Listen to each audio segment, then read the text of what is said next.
আসসালামু আলাইকুম আপু, আমার নাম নেহা। এই ঘটনাটি ঘটেছিল আমার মায়ের সাথে। আমাদের বাড়ির রাস্তার পাশেই একটি বড় তেঁতুল গাছ ছিল। তেঁতুল গাছটা এতটাই বড় ছিল যে আমাদের বারান্দায় একদম ঘেঁষে গেছে। আমরা হাত দিয়ে তেঁতুল ধরতে পারতাম। মাঝে মাঝে গভীর রাতে ঘুম ভেঙে যেত বেলি ফুলের গন্ধে, কিন্তু আমাদের চারিপাশে কোনো বেলি ফুলের গাছ ছিল না। তাহলে এই সুগন্ধি কোথা থেকে আসতো? সেই দিন আম্মু অনেকগুলো কাপড় ধুয়েছিল এবং সেই কাপড়গুলো বারান্দায় মেলা ছিল। রাতের বেলা প্রচন্ড ঝড় হওয়ার কারণে আম্মুর ঘুম ভেঙে যায় এবং আম্মু দেখতে পায় যে বাহিরে অনেক ঝড় হচ্ছে। তখনই আম্মুর মাথায় আসলো যে বারান্দায় তো কাপড় আছে, সেই কাপড়গুলো ঘরে না আনলে সেটা তো ভিজে যাবে।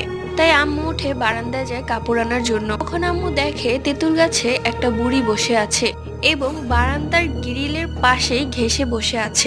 আম্মু যখন বারান্দায় ঢুকে তখন খেয়াল করেনি, যখন ঘরে আসবে তখন দেখে। আম্মু ভাবে ঘরে কিভাবে ঢুকবে, আম্মু এক চিৎকার দেয়।